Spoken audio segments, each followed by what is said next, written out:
So yoga and injuries. Yoga and injuries. Well, in essence, really, these two words don't belong together, yoga and injury. So even I say on the grossest level, you know, if yoga is this integration of mind and body and spirit, then there's no space for injury. So what I have come to really understand is that the first two limbs of the yoga, the yama and niyama, these are of the foundations that we really have to study, not in a philosophical way, not in a way of reading Yoga Sutras and having an intellectual knowing of what they are, but in a real experiential way.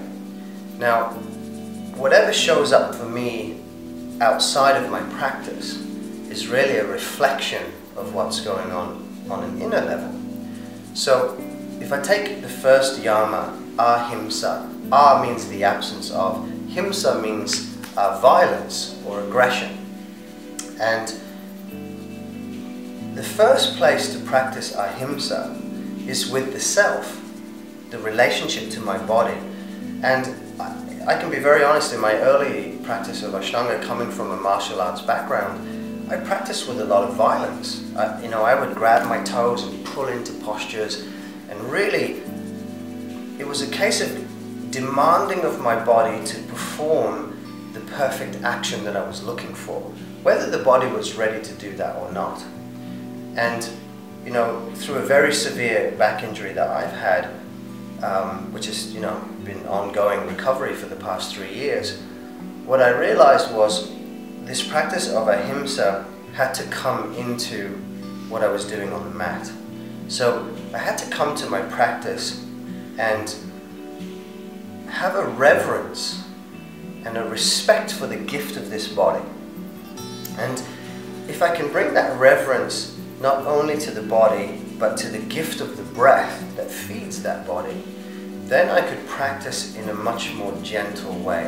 And it's really about bringing out the feminine energy, especially in Ashtanga, because a lot of this talk about, yin yoga today and yang yoga and this and that. But for me, a balanced yoga practice is both. It has a masculine quality and a feminine quality. The dynamic nature of the practice may be considered masculine. Ashtanga is one of the most dynamic forms of Hatha Yoga. But within that dynamism, within that dynamic movement of the vinyasa, there has to be a feminine quality. And this feminine quality is a softness that involves compassion, self-reverence, not in an egoic way, but in a way of the divinity that exists within, and honoring that. So I started to change my practice and say, can I ask my body to do the posture without the ego or the mind having a demand for a perceived perfection in the asana? So for me, the perfect asana became when I really ask my body to do something and I allow the posture. I don't take it, I don't force it, I don't make it happen. I ask and I allow. And so I do the asking on the inhalation, and then I allow whatever's going to be on the exhalation. And at a certain point I will reach the edge. And at that edge, I might have to stay and respect that edge. And each day it's different.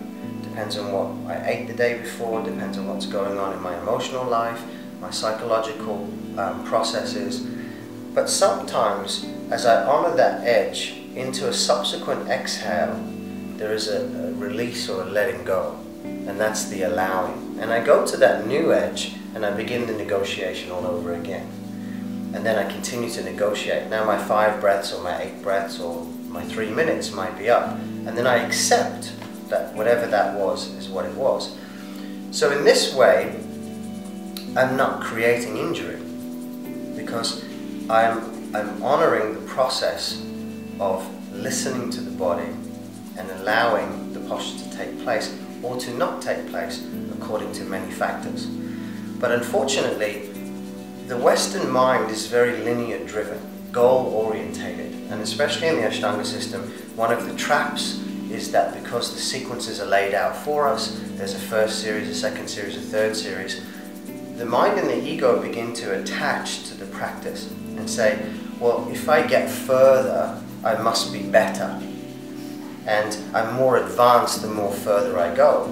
But actually, if you speak to a lot of Indian teachers, when you start to go backwards, when you start to do less and less, actually you're advancing. Because you realize you don't need as many asanas. You don't need as many tools to start to arrive at the right place. And in this way, we have a lifelong practice that remains injury-free.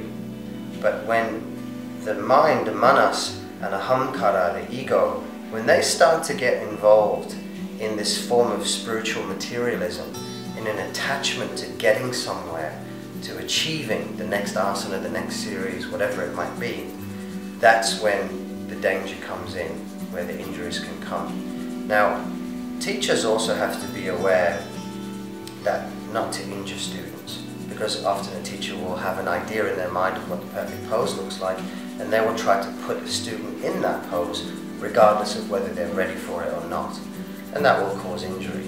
The student has the responsibility to say no and not to allow the teacher to do that. More importantly, the student also has the responsibility to not injure themselves, to have that dialogue of respecting the body. And in this way, we stay injury-free. But you can easily see that in today's modern yoga practice and the commercialization of yoga, that doesn't happen. And what happens is this goal-orientated, ego-attached, driven practice, especially in the Ashtanga, because a certain type of personality is more likely to be drawn to Ashtanga. If you're a more A-type personality, more goal-orientated, you know, you like that linear approach, you like the structure, the discipline, the format, which I do. It's easy to drive yourself and to push and push. And a lot of times, you know, your body starts to give you subtle messages that things are not quite where they should be. And, you know, you might say, oh, it's an opening. Well, to me, if you're really having an opening, it's graceful, it's gentle, it's compassionate, it's loving, there's a surrender to it, there's a softness to it.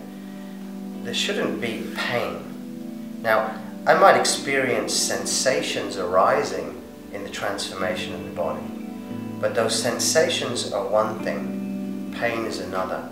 And for some people, they also confuse the difference between the moment they feel a mild sensation, they're already labeling it pain.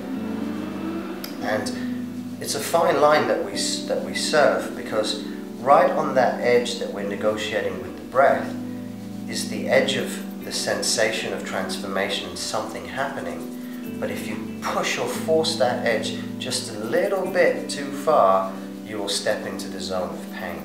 And then the body will protest that actually you've gone too far, and something will give, because ultimately something has to give. And that's how people get injured.